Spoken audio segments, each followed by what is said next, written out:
Assalamualaikum warahmatullahi taala wabarakatuh. Perkenalkan, nama saya Auli Azhari dari SMK Negeri 1 Batangatal, Kabupaten Mandailing Natal, Provinsi Sumatera Utara.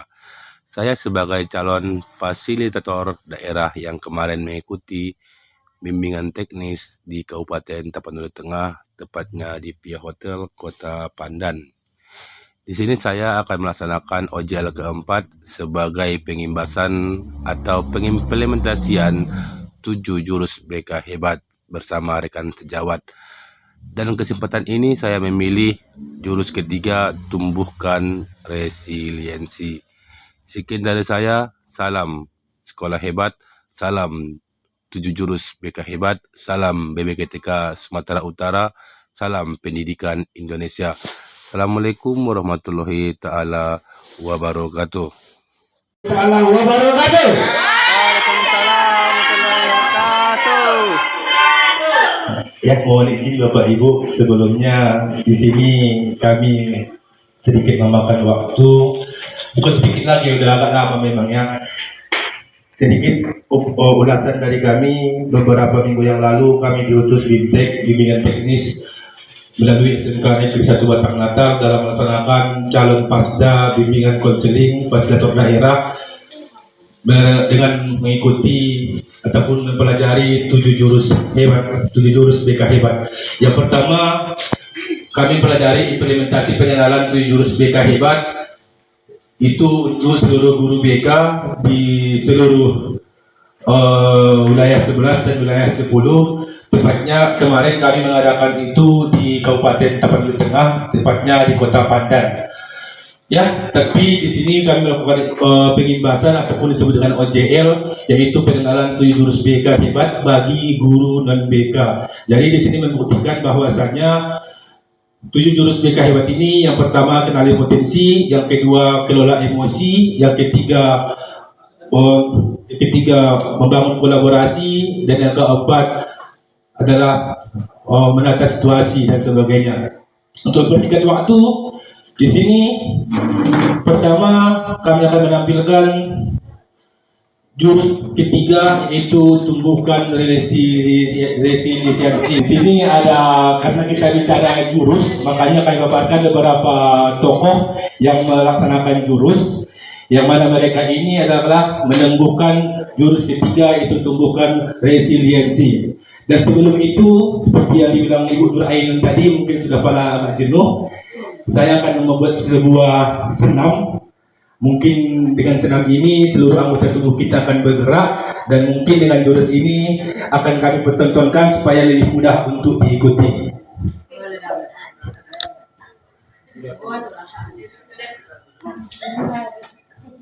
Ya, dengan video ini nanti kita akan lebih mengenal jurus 7 BK hebat.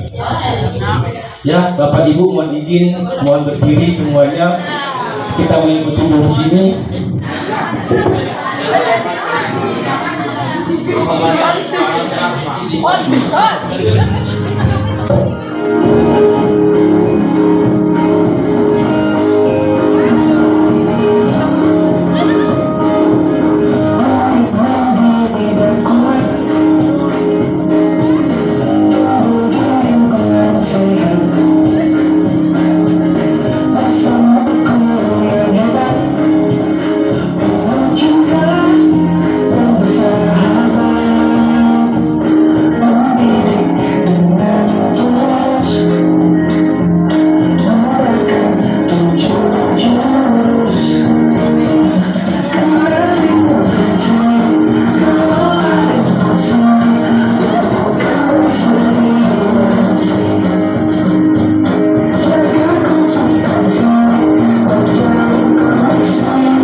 yang bikin pera mau mula.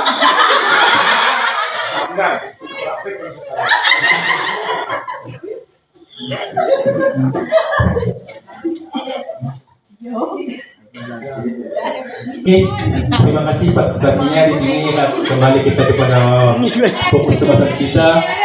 Jurus ketiga, tumbuhkan resiliensi. Dan yang kedua, sebelum untuk membahas tumbuhkan resiliensi, sebenarnya sama tema kita dengan tema-tema Bapak Ibu tadi yang sebelum-sebelumnya, yaitu ada Pak Supriyadi, Pak Isra, Ibu Gita, dan Ibu Nur Ainun. Bicara resiliensi, mungkin sudah sama-sama kita ketahui. Sebelumnya kami izin Bapak Ibu bukan untuk menggurui. Di sini kita hanya untuk berbagi-bagi saling ilmu. Resiliensi adalah kemampuan seseorang untuk bangkit kembali dan pulih dari kesulitan, stres atau trauma yang dialami dalam hidup.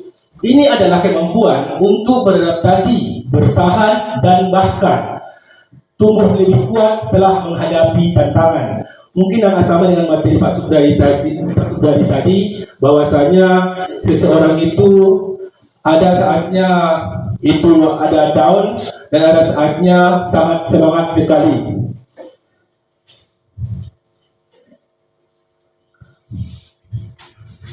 Oke, ini yang kedua yang kami ambil. Ini adalah suatu temuan terkait pola pikir dari psikolog Stanford Paul Dweck dalam bukunya yaitu tentang mindset. Pertama, kategori pola pikir yang pertama kami ambil adalah fixed mindset, yang kedua grow mindset. Ya, ini mungkin sangat dekat sekali sama pinset ataupun mindset yang itu. Ya, apa itu fixed mindset? Fixed mindset adalah pola pikir tetap, sama seperti yang dibilang Pak Supriyadi tadi, pola pikir yang tetap adalah cara pandang di mana seseorang percaya bahwa kemampuan, kecerdasan, bakat, dan karakter dasar mereka adalah sesuatu yang tetap bawaan dan tidak dapat diubah secara signifikan. Konsep ini dipopulerkan oleh psikolog Carol S. Dweck, yang mana ini mungkin bisa kita kategorikan adalah seseorang yang pesimis. Seseorang yang pesimis, bahwasanya dia merasa bakatnya itu di bawah secara lahir dan tidak akan bisa lagi untuk dikembangkan lagi ataupun ditumbuhkan lagi untuk lebih maju dan lebih ke depan lagi. Dan yang kedua adalah grow mindset. Grow mindset, pola pikir berkembang, ataupun sebelum Pak Supriyadi tadi, pola pikir yang bertumbuh adalah keyakinan bahwa kemampuan, kecerdasan, bakat, dan karakter seseorang bukanlah sesuatu yang tetap, melainkan dapat dikembangkan melalui dedikasi, usaha, dan kerja keras. Mungkin sama-sama bisa kita bandingkan, yang mana tadi itu pola pikirnya tetap, sedangkan grow mindset adalah pola pikir yang berkembang atau bertumbuh. Kami sedikit percepat mengingat waktu kita juga. Di sini ada beberapa kategori yang kami buat: kesuksesan, kegagalan, kesulitan, masalah, atau kritik. Pola pikir fixed mindset bicara kesuksesan. Saya bisa sukses jika punya bakat. Berarti dia berpikir bahwasanya dia bisa sukses jika dia punya bakat, bukan untuk mencari apa bakat dia. Sedangkan grow mindset mengatakan saya bisa sukses dengan berusaha. Sama-sama bisa kita perhatikan dan kita bandingkan. Si orang yang berpola pikir fixed mindset, dia hanya berpikir bahwasanya dia bisa berkembang kalau dia punya bakat. Sedangkan grow mindset mengatakan saya bisa sukses dengan berusaha. Yang kedua, bicara kegagalan. Orang berpola pikir fixed mindset, dia akan mengatakan saya menyerah. Ketika dia gagal, dia akan mengatakan saya menyerah. Berarti dia nggak ada lagi berusaha untuk berusaha dan berusaha lagi. Sedangkan orang berpikiran grow mindset mengatakan saya akan coba lagi. Mungkin seperti Pak Amdan, mungkin yang di guru produktif, banyak anak-anak mungkin yang berbuat karya, ketika karyanya gagal, dia akan mengatakan sudah Pak, saya sudah menyerah. Tapi orang yang berpikiran growth mindset, Pak, tolong ajari lagi saya, bagaimana saya bisa lebih baik lagi dari hari-hari yang gagal ini. Terus bicara kesulitan, saya tidak bisa. Itulah saya bilang tadi, orang yang mindset sangat pesimis. Saya tidak bisa. Belum lagi mencoba, dia mengatakan saya tidak bisa. Sedangkan orang grow mindset mengatakan saya belum bisa. Selanjutnya, bicara masalah. Mengapa masalah ini terjadi pada saya? Dia akan mengatakan, mengapa masalah ini terjadi kepada saya? Sedangkan orang yang bergrow mindset akan mengatakan, solusi apa yang bisa saya upayakan? Dan yang kedua, kritik. Saya sakit hati. Yang orang grow mindset mengatakan, terima kasih, saya akan memperbaikinya. Kalau orang yang berpikiran mindset, ketika dia dikritik, dia akan mengatakan, saya sakit hati. Saya sakit hati. Mungkin akan dendam atau segala macam, atau mungkin akan drop atau down. Tapi orang yang berpikiran grow mindset, dia akan mengatakan, terima kasih, saya akan memperbaikinya. Oke, di sini akan kami tampilkan sebuah tontonan supaya agak tidak terlalu banyak penerangan kami. Di sini akan menontonkan sebuah tontonan cuplikan seorang anak yang berpikiran mindset.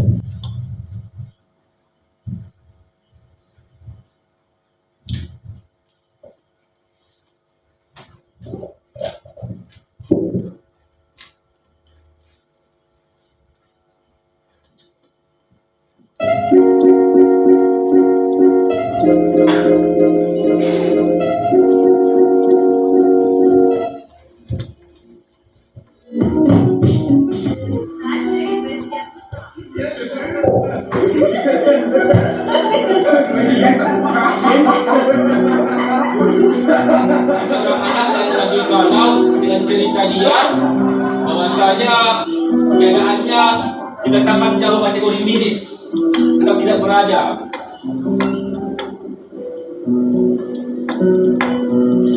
Ya, dia berjalan dengan sepatu yang sudah sobek-sobek.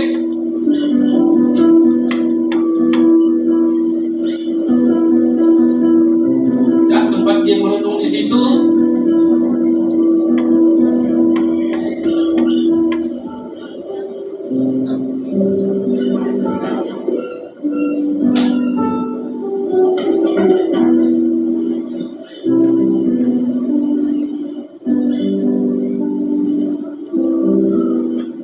Dan satu orang lagi ada lagi duduk santai dengan pakaian rapi, sepatu yang bagus.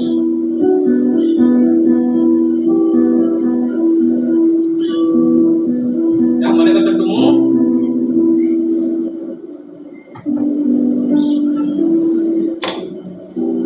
dia melihat kawannya yang sebelah dengan pakaian rapi, sepatu bagus.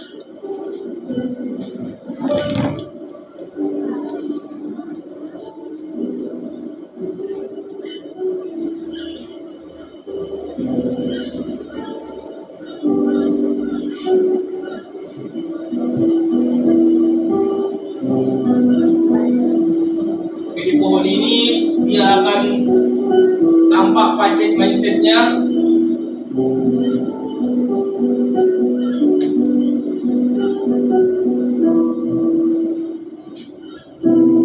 Why should it be like this? I don't know. It's not fair. Yeah, I know. There's nothing that we can do. I don't want to be like this. Really.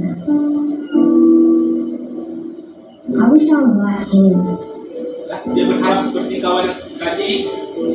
I want to be like him. I want to be like him. I want to be like him. Sekejap itu hanya dikabulkan.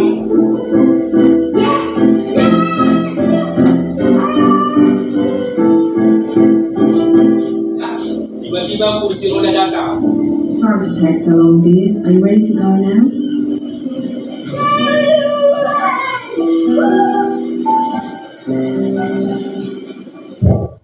Oke, bisa kita lihat si anak tadi yang duduk itu dengan bangganya dia ketika merasakan keadaan sepatu yang rusak.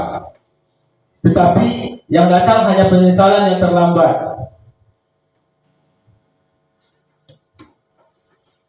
Pamit lagi Pak ya.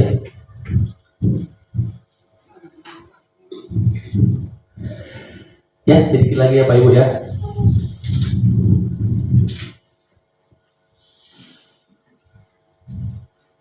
Oke, ini adalah pujian yang sering kita kasih kepada anak-anak, tapi kadang-kadang kita nggak sadari Bapak Ibu, pujian atau dukungan yang kita kasih.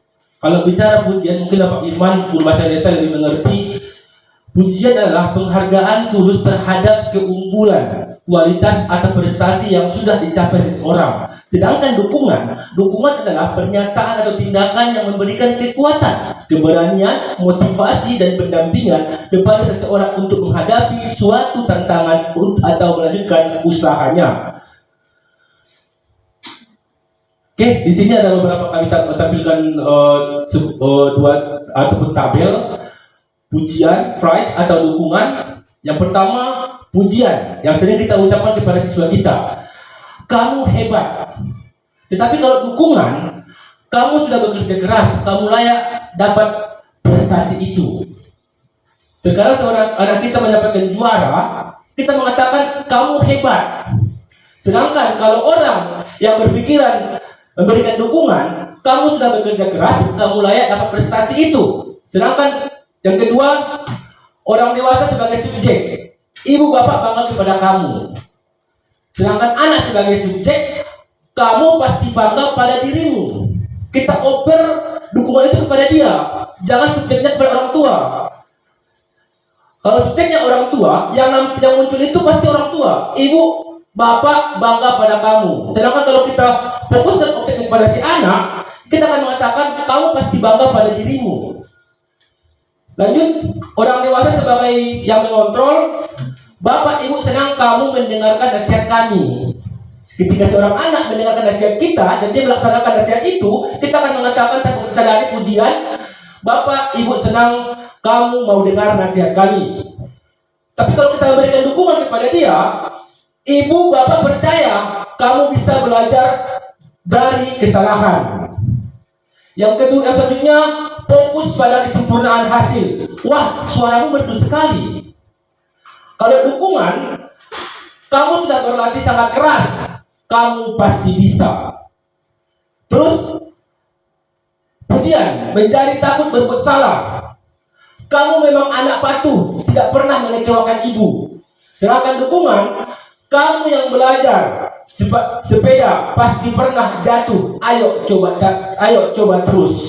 Ya, sangat nampak sekali. Kamu memang anak patuh, tidak pernah mengecewakan ibu. Sedangkan dukungan, semua yang belajar sepeda pasti pernah jatuh. Ayo coba lagi. Kita memberikan semangat kepada dia. Oke, ini efek pujian, meningkatkan kepercayaan diri dan memberikan pengakuan atas kerja keras. Jika berlebihan atau terlalu fokus, seseorang bisa takut gagal dan enggan mencoba hal baru yang berisiko merusak citra mereka.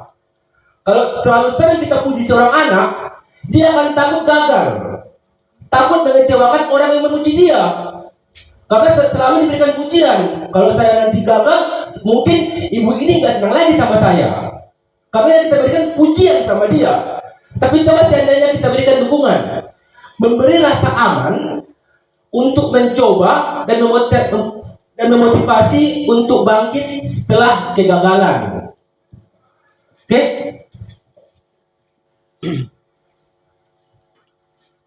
Ya, sedikit lagi, ada 2 slide lagi mungkin. Di sini kami gambarkan cerita anak elang lagi mengajari anaknya terbang. Yang pertama, seorang anak membawa seorang indukan atau ibu membawa anaknya melayang di udara, dan tiba-tiba dia menendang anaknya. Dan yang ketiga, anaknya belajar terbang. Yang pertama, dia membawa anaknya terbang dengan di pundaknya, dan yang kedua, dia menendang anaknya, dan yang ketiga, anaknya terbang sendiri. Tegas, tidak lembut. Posisi orang tua, subjek, anak, objek. Hasil orang tua menang, anak kalah. Jika seorang tua tegas, tidak lembut, berarti orang tua yang menang. Sedangkan anak kalah, bisa dikatakan orang tua yang egois. Semua orang tuanya, semua guru-gurunya mau diikuti maunya, tanpa berpikir mau si anak. Tegas, tidak lembut. Apapun yang kita inginkan harus dituruti anak. Berarti kita menang, anak kalah. Yang di bawahnya tegas, tidak tegas, tidak lembut. Di bawahnya tidak tegas, tidak lembut. Orang tua dan anak jadi objek. Apa hasilnya? Orang tua dan anak sama-sama kalah. Karena orang tua nggak ada sifat tegas dan tidak lembut. Bisa dibiarkan ini keluarga suka-suka. Di sekolah nggak ada peraturan. Mau anak terlambat nggak masalah sama gurunya. Mau anaknya datang jam berapa silahkan masuk nggak masalah. Yang ada apa? Orang tua dan anak akan sama-sama kalah. Yang ketiga di atas, tegas dan lembut. Orang tua dan anak sama-sama subjek. Hasilnya orang tua menang, anak menang. Tegas tapi lembut. Ya, sama-sama menang. Orang tua akan menang dan anak akan menang. Yang terakhir, tidak tegas tapi lembut. Orang tua objek, anak jadi subjek. Hasilnya orang tua kalah, anak menang. Tidak tegas tapi lembut. Semua kemauan anak diikuti. Orang tua hanya mengatakan apa mau minta saja. Mau anaknya pulang jam 10 malam, mau jam 11 malam, jam 12 malam, terserah. Yang penting orang tua lembut, tidak ada sifat tegas. Yang ada apa? Orang tua akan kalah dan seorang anak akan menang. Perasaannya.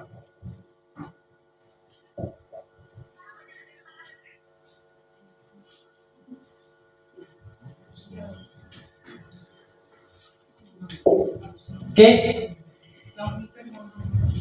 itu saja penyampaian dari kami, singkat dan padat karena sudah diterangkan oleh Bapak Ibu tadi sebelumnya. Kami ucapkan terima kasih sebanyak-banyaknya. Kami tutup wabillahi taufiq wal hidayah. Billahi fisabilil haq fastabiqul khairat. Assalamualaikum warahmatullahi taala wabarakatuh.